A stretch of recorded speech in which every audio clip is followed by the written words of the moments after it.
Hello everyone, welcome back to our channel. इस video में हम पढ़ने वाले हैं NCERT class 7 Hindi part 3 Bhishma Pratigya. Part 1 में हमने महाभारत कथा की रीडिंग करी थी। पार्ट 2 में हमने देवव्रत करा था और पार्ट 3 में आज हम करने वाले हैं भीष्म प्रतिज्ञा। हम पढ़ रहे हैं बाल महाभारत कथा। तेजस्वी पुत्र को पाकर राजा प्रफुल्लित मन से नगर को लौटे और देवव्रत राजकुमार के पद को सुशोभित करने लगे। 4 वर्ष और बीत गए। एक दिन राजा शांतनु यमुना तट की ओर घूमने लगे तो वहाँ अप्सरा सी सुंदर एक तरुणी खड़ी दिखाई दी। तरुणी का नाम सत्यवती था। अब इसमें हमको बताया गया है कि पार्ट 1 में हमने देखा था कि जो राजा शांतनु थे उनको अपना पुत्र देवव्रत गंगा जो है सौंप कर चली जाती है। तो राजा शांतनु और जो देवव्रत है वो अब जो है नगर में आ जाते हैं। और जो राजा होते हैं वो बहुत ज़्यादा ही खुश हो जाते हैं अपने तेजस्वी पुत्र को पाकर, क्योंकि इतने सालों से उन्होंने अपना पुत्र देखा भी नहीं था और इतना वो समझदार वगैरह था, बुद्धिमान भी था और शक्तिशाली भी था। तो वो एकदम खुश हो गए थे और उन्होंने जो है देवव्रत को राजकुमार का पद भी जो है दे दिया था। राजकुमार मतलब राजा के बाद वो देवव्रत जो है राजा बन जाएगा उसको, इसलिए जो है उन्होंने राजकुमार बना दिया था। फिर जो है ऐसे ही 4 वर्ष मतलब 4 साल जो है बीत गए थे। तो एक दिन जो है राजा शांतनु यमुना नदी के किनारे तट पर जो है घूम रहे थे। फिर उन्होंने वहाँ पर एक अप्सरा सी मतलब बहुत सुंदर जो है एक नारी जो है उधर दिखाई दी। उस नारी का क्या नाम था? सत्यवती। गंगा के वियोग के कारण राजा के मन में जो विराग छाया हुआ था वह इस तरुणी को दिखते ही विलीन हो गया। उस सुंदरी को अपनी पत्नी बनाने की इच्छा उनके मन में बलवती हो उठी और उन्होंने सत्यवती से प्रेम याचना की। तो अब जो है गंगा जो है जो उनकी पहली पत्नी थी वो भी उन्हें छोड़कर चली गई, तो उनको जो है दुख हो गया था। तो इस नारी को देखते ही उनका जो है मन एकदम जो है खुश सा हो गया था। तो वो सत्यवती को जो है अपनी पत्नी बनाना चाहते थे, तो उसे जो है प्रेम याचना की। फिर जो है सत्यवती बोली, मेरे पिता मल्लाहों के सरदार है, पहले उनकी अनुमति ली जाए, फिर मैं आपकी पत्नी बनने को तैयार हूँ। अब इसमें बताया कि जो सत्यवती थी वो बोली कि मेरे पिता मल्लाह है, मल्लाहों के सरदार। मल्लाह मतलब जो मछली पकड़ते हैं उनके जो है सरदार है, उनके हेड है। अगर तुम उनकी अनुमति ले लो मतलब वो हाँ कर दे तो मैं तुम्हारी जो है पत्नी बनने को तैयार हूँ। राजा शांतनु ने जब अपनी इच्छा उन पर प्रकट की तो केवट राज ने कहा, आपको मुझे एक वचन देना पड़ेगा। राजा ने कहा, जो मांगो दूंगा, यदि वह मेरे लिए अनुचित ना हो। तो अब जो राजा शांतनु थे वो सत्यवती के पिता के पास गए और उन्होंने बोला कि ठीक है, मैं तुम्हारी जो है सत्यवती से शादी करवा दूंगा, पर मुझे जो है एक वचन दो, प्रॉमिस करो। फिर जो है राजा बोले कि ठीक है, आप जो भी मांगोगे वो मैं तुम्हें दे दूंगा, पर वो मेरे लिए जो है गलत मतलब अनुचित नहीं होना चाहिए। अगर अनुचित हुआ तो मैं तुम्हें नहीं दूंगा, अगर उचित हुआ, सही हुआ तो मैं तुम्हें दे दूंगा। केवटराज बोले, आपके बाद हस्तिनापुर के राज सिंहासन पर मेरी लड़की का पुत्र बैठेगा। इस बात का आप मुझे वचन दे सकते हैं? मतलब जो केवटराज का मतलब भी वही होता है जो मछली पकड़ने वालों के जो हेड होते हैं, सरदार होते हैं। तो उन्होंने बोला कि जो आपके बाद जब हस्तिनापुर राज्य का जो राजा होगा वो देवव्रत की जगह आप मेरी बेटी सत्यवती के पुत्रों को बनाए, मतलब उनके बेटे को बनाए। तो आप इस बात का मुझे जो है वचन दे कि आप जो है देवव्रत को नहीं, मेरी बेटी के पुत्रों को ही राजा बनाएंगे। केवटराज की शर्त राजा शांतनु को नागवार लगी।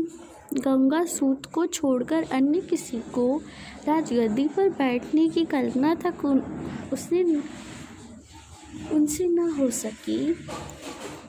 निराश और उद्विग्न मन से वह नगर की ओर लौट गए। मतलब राजा शांतनु ने जो है केवटराज की शर्त सुनी तो ये उन्हें जो है अनुचित जो है नहीं लगी, मतलब सही नहीं लगी।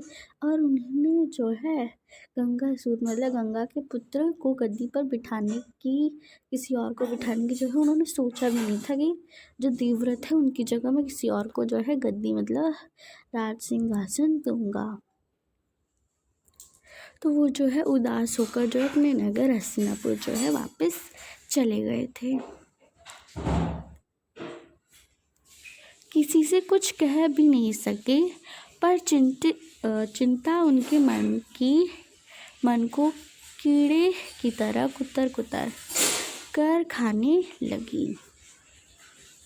मतलब क्या हुआ कि जो राजा शांतनु थे वो अपने नगर हस्तिनापुर लौट गए, पर वो किसी को ये भी नहीं बता सकते थे कि मतलब वो क्यों दुखी थे।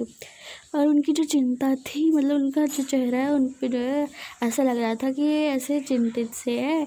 और जो उनकी चिंता थी वो उन्हें कीड़े की तरह, जैसे दीमक होता है वो लकड़ी को कैसे कुतरता रहता है, ऐसे ही जो उनकी चिंता थी वो उनके मन को कीड़े की तरह जो है कुतर रही थी।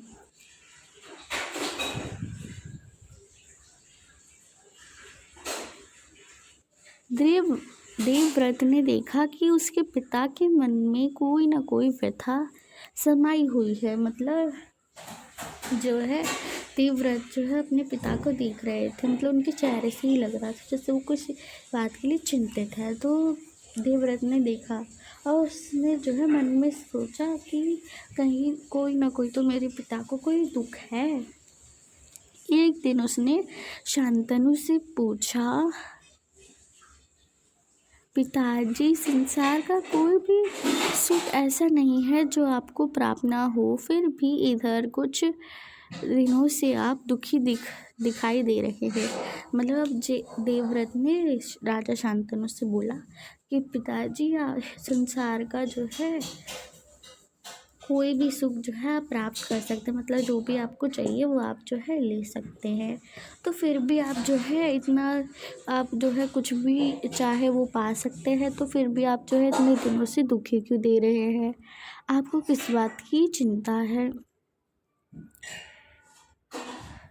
यद्यपि शांतनु ने गोलमोल बातें बताई, फिर भी कुशाग्र बुद्धि देवव्रत को समझते देर न लगी। मतलब जो है राजा शांतनु ने उन्हें जो है बात जो है बताई नहीं। वो गोलमोल से मतलब उस बात को टाल रहे थे। पर जो देवव्रत थे वो बहुत ज़्यादा बुद्धिमान थे, तो उन्हें जो है बात जो चिंता थी उनको समझने में देर नहीं लगी। उन्होंने राजा के सारथी से पूछताछ करके उस दिन केवटराज से यमुना नदी के किनारे जो कुछ बातें हुई थी उनका पता लगा लिया। अब क्या हुआ, जो देवव्रत थे, अब जो राजा के सारथी होते हैं, सारथी कौन होता है? जो रथ को चलाते हैं, जो राजा होता है वो रथ पर जाते हैं, तो रथ चलाने वाला कौन होता है? सारथी। तो जो देवव्रत थे उन्होंने राजा के सारथी से जाकर पूछा कि राजा इतने दुखी क्यों दिखाई दे रहे हैं? कहीं वो बाहर गए थे तो किसी से झगड़ा वगैरह तो नहीं हुआ? मतलब ऐसी बातें उनसे पूछी। तो जो है सारथी ने भी सब कुछ बता दिया कि उस दिन जो है केवटराज के पास गए थे, यमुना नदी के पास। तो फिर उसने जो है सारी बातें उसको बता दी, देवव्रत को। कुछ बात हुई थी, उनका पता लगा लिया। पिताजी के मन की व्यथा जानकर देवव्रत सीधे केवटराज के पास गए और उनसे कहा कि वह अपनी पुत्री सत्यवती का विवाह महाराज शांतनु से कर दे। अब क्या हुआ कि उन्हें जो देवव्रत को जब ये सारी बात पता चल गई कि जो मेरे पिता है वो इसलिए दुखी हैं क्योंकि वो जो है मेरी वजह से सत्यवती से जो है विवाह नहीं कर पा रहे हैं, तो वो सीधे जो है केवटराज के पास चला गया, सत्यवती के पिता के पास चले गए। तो उन्होंने जो है देवव्रत ने जो है केवटराज से कहा कि तुम जो है अपनी पुत्री सत्यवती का विवाह मेरे पिता महाराज शांतनु से करा दे। केवटराज ने वही शर्त दोहराई जो उन्होंने शांतनु के सामने रखी थी। तो केवटराज ने ये सब सुना और वही बोला कि वही शर्त रखी जो राजा शांतनु को दी थी कि तो राजगद्दी पर जो है उनकी पुत्री सत्यवती के जो है पुत्र ही बैठे। तो देवव्रत ने कहा, यदि तुम्हारी आपत्ति का कारण यही है तो मैं वचन देता हूँ कि मैं राज्य को लोभ नहीं करूँगा।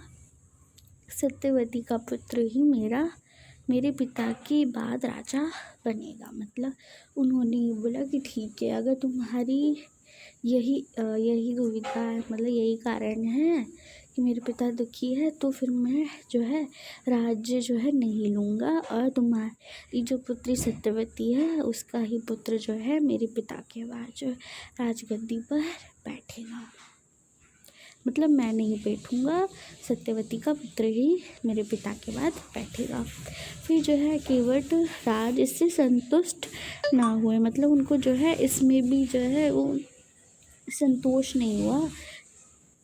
फिर उन्होंने और दूर की सोची कि वो बोले, आर्यपुत्र, इस बात का मुझे पूरा भरोसा है कि आप अपने वचन पर अटल रहेंगे, किंतु आपकी संतान से मैं वैसी आशा कैसे कर सकता हूँ? आप जैसे वीर का पुत्र तो वीर ही होगा। बहुत संभव है कि वह मेरे नाती से राज्य छीनने का प्रयत्न करे। इसके लिए आपके पास क्या उत्तर है? तो फिर जो है केवटराज ने दूर की सोची, तो उन्होंने ये सोचा कि जब अब तो देवव्रत ने जो है राज्य नहीं लिया तो मेरे बेटी का पुत्र ही बैठेगा, पर जैसे देवव्रत जैसा वीर उसका पुत्र भी जो है वीर ही होगा।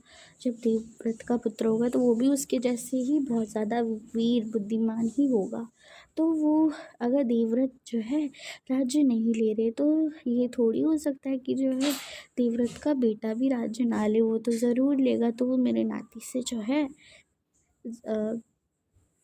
राज्य ज़रूर लेगा। तो ये उसने जो है देवव्रत से कहा। तो उन्होंने पूछा कि अब इस परेशानी का आपके पास क्या उत्तर है?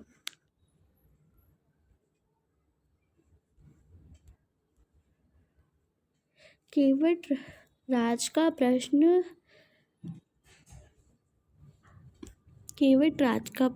अप्रत्याशित था। उसे संतुष्ट करने का यही अर्थ हो सकता है कि देवव्रत अपने भविष्य का भी बलिदान दे दे, किंतु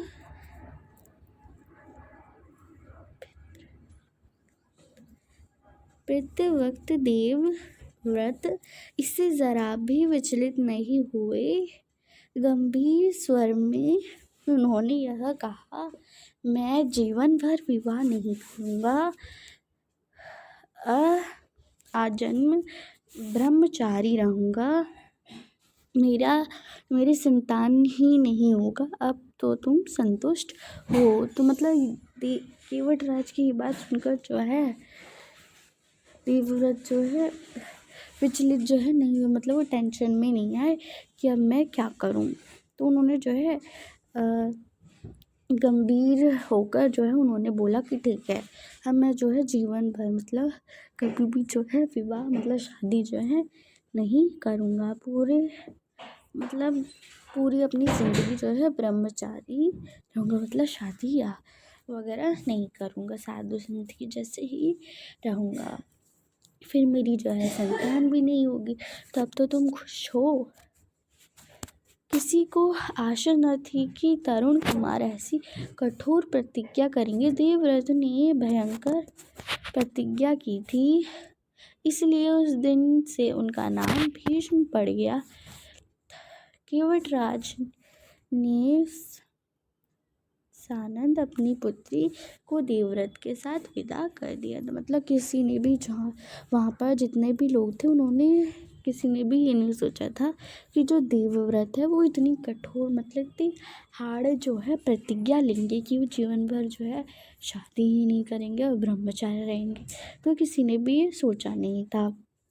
और देवव्रत की जो ये कठिन प्रतिज्ञा थी, उसी दिन से जो है देवव्रत का नाम क्या पड़ गया था, भीष्म पड़ गया था।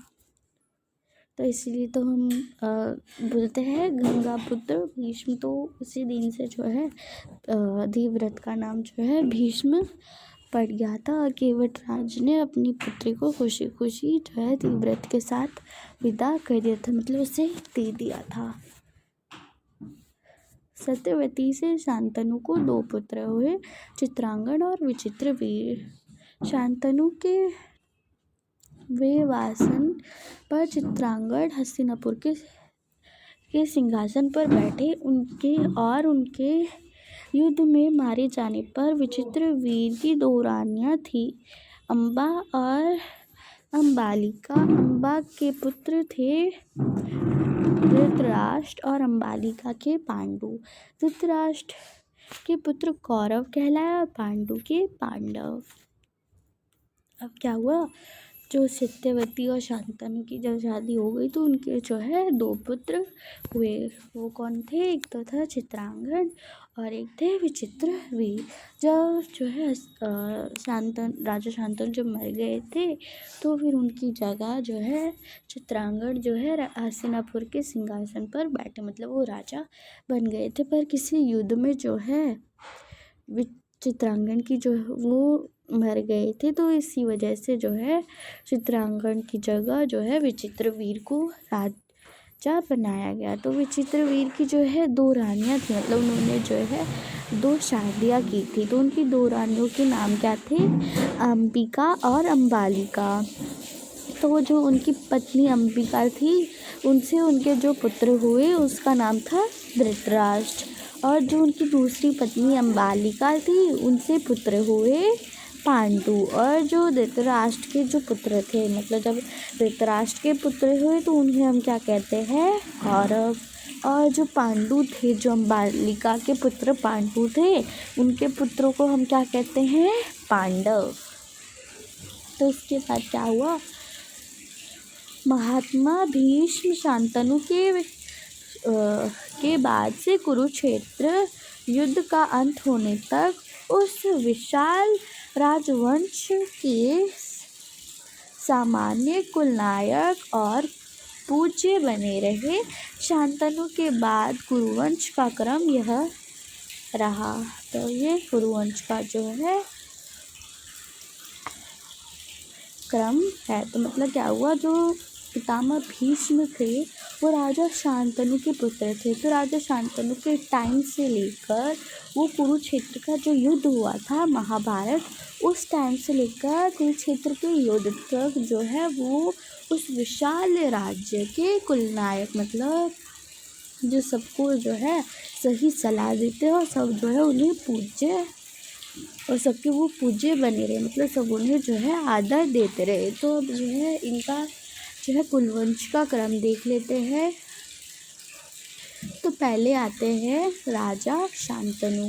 उनकी थी 2 रानियाँ। तो एक थी गंगा, गंगा से उन्हें पुत्र हुआ देवव्रत, जो पितामह भीष्म के नाम से जाना गया।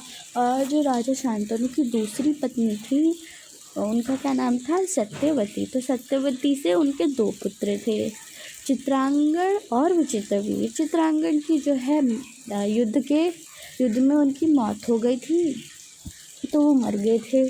तो फिर जो है राजा कौन बने? विचित्रवीर। तो विचित्रवीर की जो है 2 रानियाँ थी। कौन थी? अंबिका। अंबिका के पुत्र कौन थे? धृतराष्ट्र। और धृतराष्ट्र के पुत्र क्या कहलाए? कौरव। और जो विचित्रवीर थे, उनके दूसरी रानी का क्या नाम था? अम्बालिका। अम्बालिका के जो पुत्र थे वो कौन थे? पांडु। और पांडु के पुत्र को हम क्या कहते हैं? पांडव। तो यहीं पे जो है हमारा ये पार्ट 3 भी फिनिश होता है। तो पार्ट 4 में हम पढ़ेंगे अम्बा और भीष्म। तो तब तक के लिए धन्यवाद।